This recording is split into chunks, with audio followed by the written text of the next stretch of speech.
Hello friends, success with Santosh channel में एक बार आपका फिर से स्वागत है। मैं संतोष कुमार श्रीवास्तव हिस्ट्री की क्लास के साथ आपके समक्ष उपस्थित हूँ।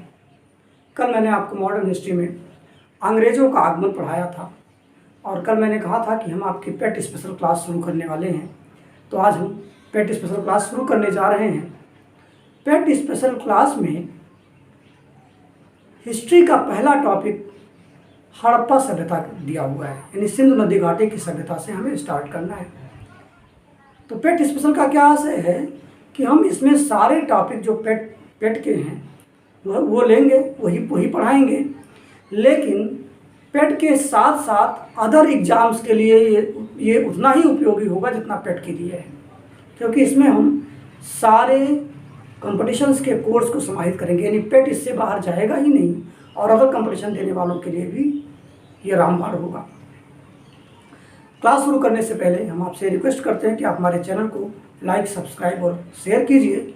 बेल आइकन के बटन को दबाइए जिससे नोटिफिकेशन मिलता रहे। अब आइए शुरू करते हैं सिंधु नदी घाटी की सभ्यता। देखिए, इसके पहले जब हम पाषाण काल पढ़ते हैं तो बेसिकली ये कोई विशेष काल विभाजन नहीं है। ये तो उस समय के मानव का इतिहास है कि वो कैसे रहता था, कैसे खाता था, कैसे पीता था, और कालांतर में वो जैसे जैसे विकसित होता चला गया वैसे वैसे सभ्यताओं का विकास भी होता चला गया। जब हम बात करते हैं सिंधु नदी घाटी सभ्यता की, तो नाम से ही आपको पता है कि इसके अधिकतर स्थल कहाँ से प्राप्त हुए हैं, सिंधु नदी क्षेत्र से प्राप्त हुए हैं। आगे भी इस पर हम चर्चा करेंगे। तो सबसे पहले 1826 में चार्ल्स मेसन ने इसके बारे में अध्ययन किया था, लेकिन वो बहुत कुछ कर नहीं पाए थे। बाद में 1921 में जब जॉन मार्शल एसआई के अध्यक्ष बनाए गए, उस समय दयाराम साहनी ने उत्खनन कार्य शुरू करवाया। यानी रेलवे का कार्य चल रहा था और उसमें ये बाई चांस मिल गया और दयाराम साहनी ने इसका उत्खनन शुरू करवाया। इसमें ये चीज़ें प्रकाश में आई। इस तरह से हम हड़प्पा के बारे में, सिंधु नदी घाटी सभ्यता के बारे में जान सकते हैं या जानते हैं।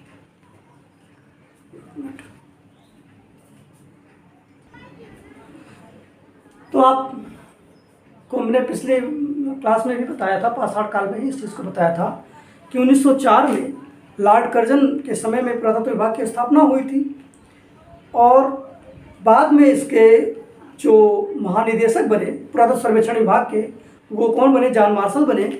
और जॉन मार्शल के नेतृत्व में ही राय बहादुर दयाराम साहनी ने इसका उत्खनन कार्य शुरू किया और सबसे पहले हड़प्पा से शुरू किया, इसलिए हम इसे हड़प्पा सभ्यता भी कहते हैं। तो आइए सबसे पहले हम ये देखते हैं कि हड़प्पा या सिंधु नदी घाटी सभ्यता के क्या क्या नाम हो सकते हैं। तो सिंधु नदी घाटी सभ्यता के क्या क्या नाम हो सकते हैं, पहले इन्हीं नामों पे चर्चा करते हैं।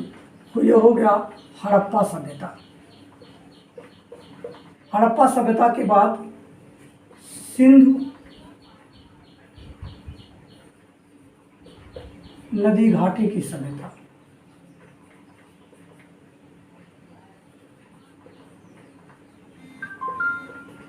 अगला इसको हम कह सकते हैं सिंधु सरस्वती नदी घाटी की सभ्यता। सिंधु सरस्वती नदी घाटी की सभ्यता, यह भूमिका है। और आगे इसको हम क्या कह सकते हैं? आगे इसको हम कांस्य युगीन सभ्यता भी कह सकते हैं। कांस्य युगीन सभ्यता। और क्या कह सकते हैं? तो इसे हम प्रथम नगरीकरण की सभ्यता भी कह सकते हैं। प्रथम नगरीकरण की सभ्यता। अब देखिए, हड़प्पा सभ्यता का क्या कारण, हड़प्पा सभ्यता इसे क्यों कहा जाता है? क्योंकि 1921 में Dayaram Sahni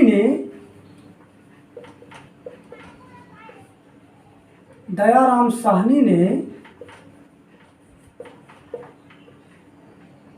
sir John Marshall के नेतृत्व में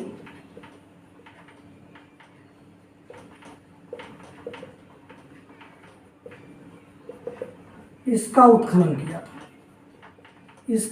किया। हमने सर जॉन मार्शल का नाम इसलिए लिखा है क्योंकि सर जॉन मार्शल उस समय पुरातत्व सर्वेक्षण विभाग के अध्यक्ष के पद पर थे और इसकी स्थापना कब हुई थी? 1904 में लॉर्ड कर्जन के समय में इसकी स्थापना की गई थी। सिंधु नदी घाटी सभ्यता हम इसे क्यों कहते हैं? क्योंकि प्रारंभिक स्थल जो ज्ञात हुए हैं वो सब सिंधु और इसकी सहायक नदियों के आसपास ही पाए गए हैं, इसीलिए इसे हम सिंधु नदी घाटी की सभ्यता कहते हैं। अब सिंधु सरस्वती नदी घाटी की सभ्यता क्यों कहते हैं? कालांतर में कुछ समय बाद हमने देखा कि करीब 1400 स्थलों की खोज हुई, जिसमें 1100 स्थल ऐसे हैं जो सिंधु और सरस्वती नदियों के आसपास ही पाए गए थे, इसीलिए इसे हम सिंधु सरस्वती नदी घाटी की सभ्यता भी कहते हैं। कांस्य युगीन सभ्यता, अब देखिए जो हड़प्पा वासी थे वो बहुत ही योग्य थे। यहाँ पे हम कह सकते हैं कि ये उद्योगों का निर्माण अवश्य रहा होगा, क्योंकि इन्होंने ही पहली बार कांस्य और तांबा कांस्य बनाने के लिए तांबा और टिन का प्रयोग किया। तांबा और टिन मिलाकर कांस्य बनाया, इसको हम लिख सकते हैं काटता। काटता का मतलब का से कांस्य, टा से टिन, ता से तांबा। ये प्रश्न पूछा जाता है कि कांसा का निर्माण किससे होता है? तो कांसा का निर्माण तांबा और टिन मिलाकर किया जाता है, इसीलिए इसको हम क्या कहते हैं? कांस्य युगीन सभ्यता कहते हैं, क्योंकि पहली बार हड़प्पा वासियों ने कांसे का निर्माण किया था तांबा और टिन मिलाकर। और आपको पता है कि यहाँ से जो मातृ देवी की मूर्ति प्राप्त हुई है वो भी कांसे की ही थी। प्रथम नगरीकरण की सभ्यता, क्योंकि यहीं से नगरीकरण की शुरुआत होती है। भारतीय उपमहाद्वीप में यहीं से नगरीकरण की शुरुआत होती है, क्योंकि इसके पहले वैदिक संस्कृति, इसके बाद वैदिक संस्कृति, या इसके पहले जो मानव था पाषाण काल में, तो पाषाण काल में खाना बदोश था। धीरे धीरे वो विकसित हुआ। नवपाषाण तक आते आते वो गुफाओं कंदराओं को छोड़कर घरों में रहने लगा, भोजन को पकाकर खाने लगा, बहुत सारे परिवर्तन आए और ये इस तरह से प्रथम नगरीकरण की सभ्यता हुई। ठीक है, तो प्रथम नगरीकरण की सभ्यता, क्योंकि पहली बार नगरों का विकास कहाँ हुआ था? भारतीय उपमहाद्वीप में, हड़प्पा में हुआ अथवा सिंधु नदी घाटी संस्कृति में हुआ, इसलिए हम पहले प्रथम नगरीकरण की सभ्यता भी इसी को कहते हैं। अब आइए हम बात करते हैं इसके विस्तार की। पहले मुख्य बातें हो जाएं, उसके बाद तो फिर छोटी छोटी बातें करते रहेंगे हम आपसे। पहले मुख्य चीज़ें जो भूमिका में हैं वो आनी चाहिए आपको, क्योंकि नहीं आएंगी तो काम नहीं चलेगा। तो आइए सबसे पहले हम इसके अब विस्तार पर चर्चा करते हैं। स्क्रीनशॉट आपने ले लिया होगा। अब इसके विस्तार की चर्चा करते हैं।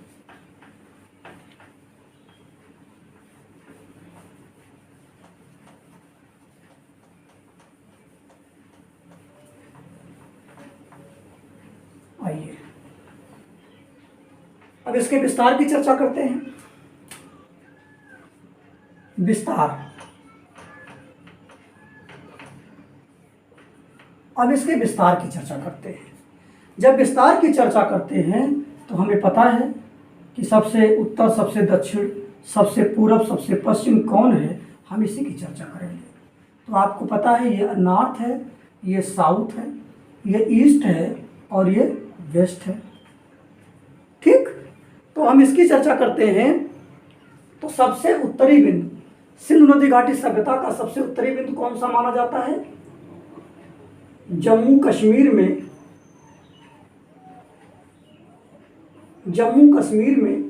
एक स्थान है मांडा।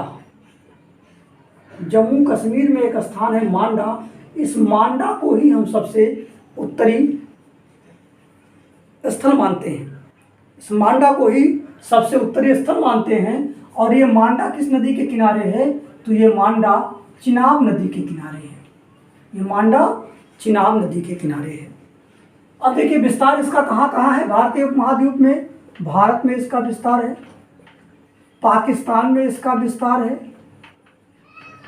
और अफगानिस्तान में भी इसका विस्तार है।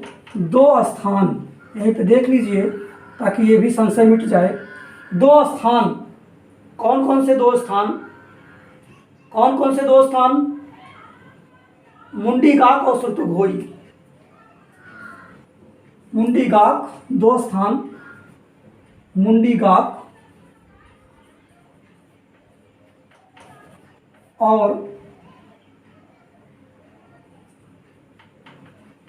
सुरतुघोई, ये 2 स्थान अफगानिस्तान में पाए गए हैं।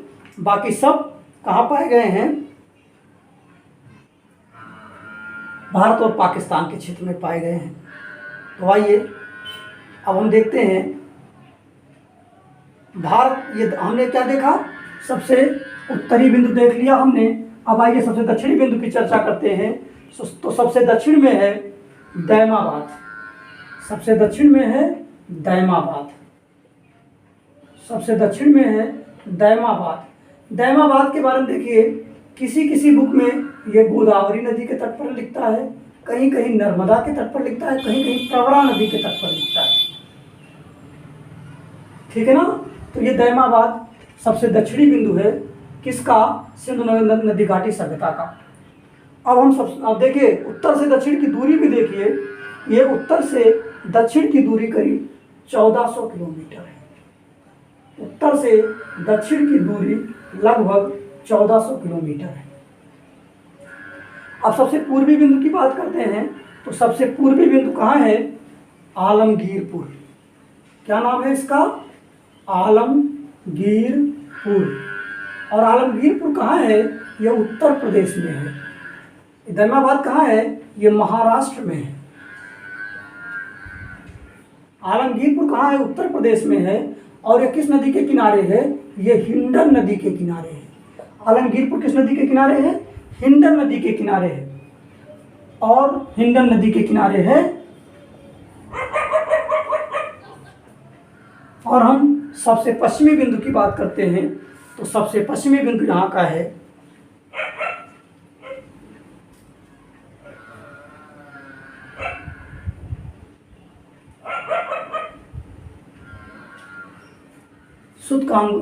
सुदकांगेंडोर।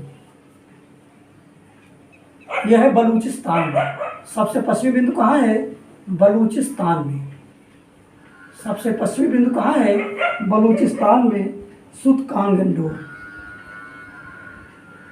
सुदकांगेंडोर। और ये किस नदी के किनारे है?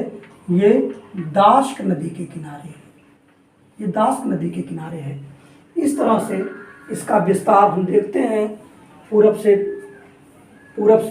से दक्षिण और पूरब से पश्चिम। पूरब से पश्चिम इसकी दूरी कुल 1600 किलोमीटर है। पूरब से पश्चिम इसकी कुल दूरी कितनी है? 1600 किलोमीटर है। अब देखिए इसका आकार हर जगह बराबर नहीं है। तो इसका आकार कैसा है? इसका आकार है त्रिभुजाकार। इसका आकार कैसा है? तो इसका आकार है त्रिभुजाकार। त्रिभुजाकार आकार है, यानी ये उत्तर में इसका फैलाव ज़्यादा है। उत्तर में इसका फैलाव ज़्यादा है और दक्षिण में इसका फैलाव कम है। उत्तर में इसका फैलाव ज़्यादा है, दक्षिण में इसका फैलाव कम है। उत्तर में इसका फैलाव ज़्यादा है और दक्षिण में इसका फैलाव कम है। उत्तर में इसका फैलाव ज़्यादा है और दक्षिण में इसका फैलाव कम है।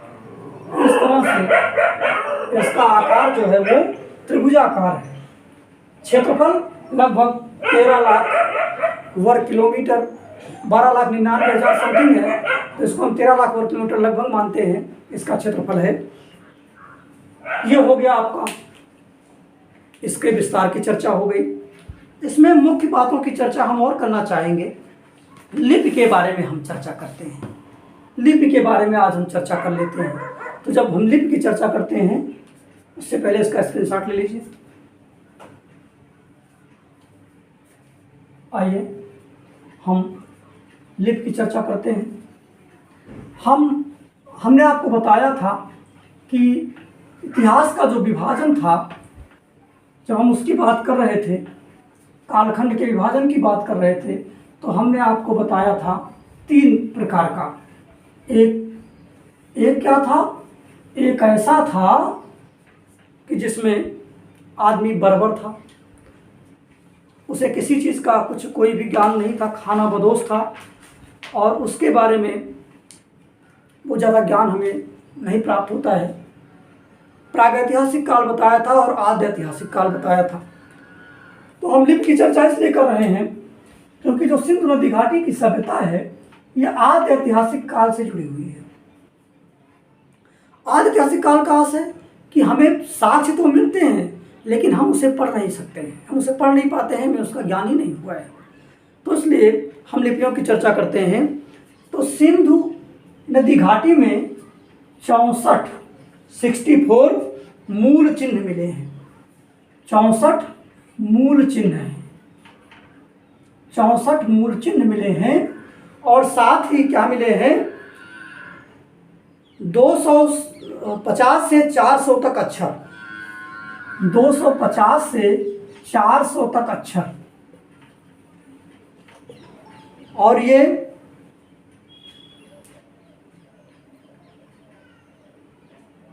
किस पे मिलते हैं? तो ये किस पे मिलते हैं? ये सेलखड़ी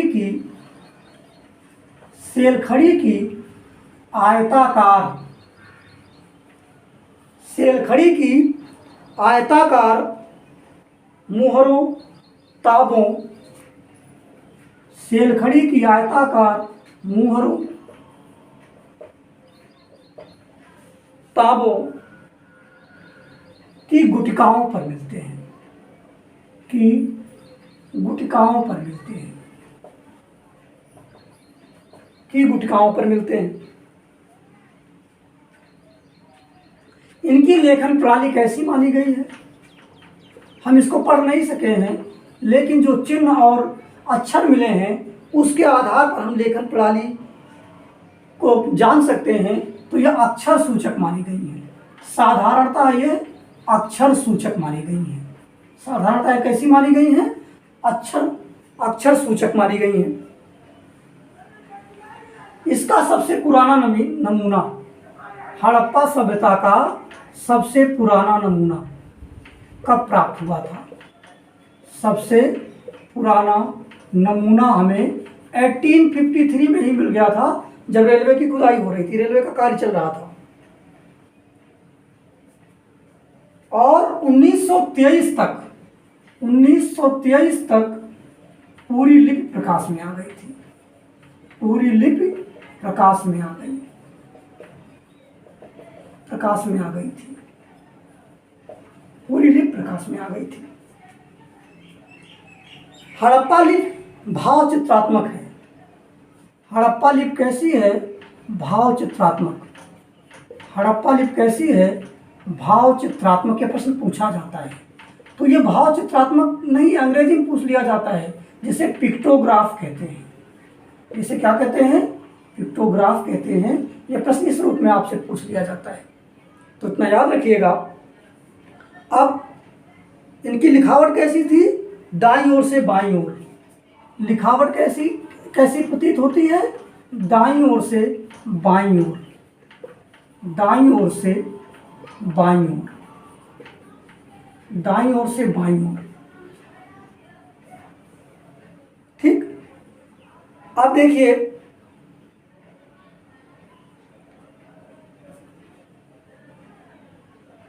सैंधो लिपि मूल रूप से देसी है और इसका पश्चिम एशिया की लिपियों से कोई संबंध नहीं है। ये देसी मानी जाती है और इसका पश्चिम एशिया की लिपियों से कोई संबंध नहीं है। बाँट माप की बात हम कर लेते हैं। बाँट माप की बात भी यही कर लेते हैं। बाँट माप की बात कर लेते हैं। तो बाँट माप जो था वो कैसा था, तो बाट माप जो है ये तौल की इकाई संभवतः 16 के गुणज में थी। तौल की इकाई कैसी थी? तौल की इकाई 16 के गुणज में थी। 16 के गुणज में थी। 16 के गुणज में थी। कैसे? जैसे 16, 64, 160, 16, 64, 160, इस तरह से 16 के गुणज में ही पाई गई है। ये बाट कैसे होते थे? घनाकार, वर्तुलाकार, शंक्वाकार, बेलनाकार आदि कई आकृतियों में बने होते थे। लोथल से, अभी हम ये चीज़ आपको बाद में भी बताएंगे, क्योंकि हम सारी जगह जितने भी स्थान की खुदाई हुई है उसकी खुदाई कब हुई, किसने करवाया, यही प्रश्न पूछे जाते हैं आपसे। उसकी खुदाई कब हुई, किसने करवाया, और वहाँ से क्या क्या चीज़ें मिली हैं, किन किन चीज़ों के साक्ष्य प्राप्त हुए हैं, यही प्रश्न पूछे जाते हैं। तो उसको एक चार्ट के माध्यम से हम अगली क्लास में आपको कंप्लीट कर देंगे। वही उतना पढ़ाएंगे हम आपको, क्योंकि उसी में से प्रश्न आपके आ जाएंगे। आज तो हम आपको सिर्फ हड़प्पा सभ्यता से परिचित कराने का प्रयास कर रहे हैं। इसके कालखंड की चर्चा भी हम कर लें तो कालखंड इसका अलग अलग विद्वानों ने अलग अलग दिया है।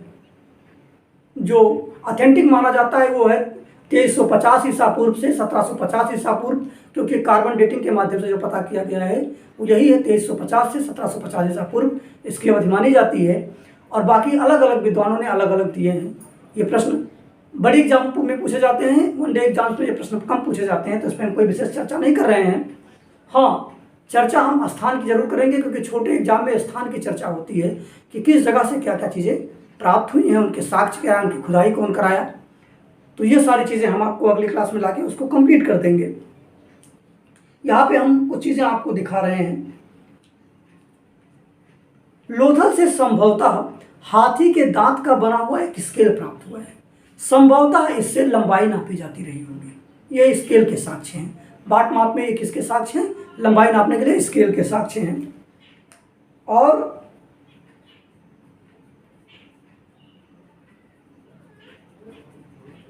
और विशेष चीज़ों के लिए हम चर्चा अगली क्लास में करेंगे, क्योंकि अब हमको जो चीज़ें बतानी है उसमें साक्ष्य भी शामिल हो जाएगा। तो साक्ष्य कैसे, कहाँ से क्या मिला, आप देखिए यहाँ पे हम पहले ही चार्ट बना के रखेंगे, क्योंकि एक एक चीज़ को लिखने में बहुत समय लग जाएगा। तो 1.5-2 घंटे का क्लास हम लेने के बजाय हम पहले से ही इस पर राइट कर लेंगे कि कौन किसकी खुदाई कराए, वहाँ से क्या क्या साक्ष्य मिले, उसको हम आपको बताएंगे। अगर जो उसमें कोई ऐसी चीज़ें जो आपकी समझ में नहीं आने वाली है तो उस चीज़ के बारे में भी हम आपको बताएंगे। तो इस तरह से अगली क्लास में हम हड़प्पा के कल की क्लास में हम ये टॉपिक आपका कंप्लीट कर देंगे, फिर अगली टॉपिक शुरू हो जाएगी। बस आज की क्लास में बस इतना ही। हमारे चैनल को लाइक, सब्सक्राइब और शेयर कीजिए। हम आपको ये विश्वास दिलाते हैं कि आपके पेट एग्जाम में 80+ आपको हम यहीं से दिलाएंगे। आप सिर्फ इसको देखते रहिए, सॉल्व करते रहिए, क्योंकि ये तो 5-5 नंबर की टॉपिक है ना, हिस्ट्री ज्योग्राफी। जो स्टैटिक है, जो बड़े बड़े 10 नंबर के पार्ट हैं, उसकी भी शुरुआत हम बृहस्पतिवार से करेंगे। कल ट्यूसडे है, कल से ही कर देंगे, कल से ही हम शुरुआत कर देंगे। कल हम आपको स्टैटिक जीके का पार्ट 10 नंबर का है, तो उसका पहला पार्ट भारत के पड़ोसी देश दिया गया है स्टैटिक जीके में, तो कल हम उसका पहला पार्ट भेजेंगे और इसका पार्ट भी भेजेंगे। कल से हम आपको 2 क्लास देने वाले हैं। कल से हम आपको 2 क्लास रेगुलर देने वाले हैं। आप हमारे चैनल को लाइक, सब्सक्राइब और शेयर कीजिए।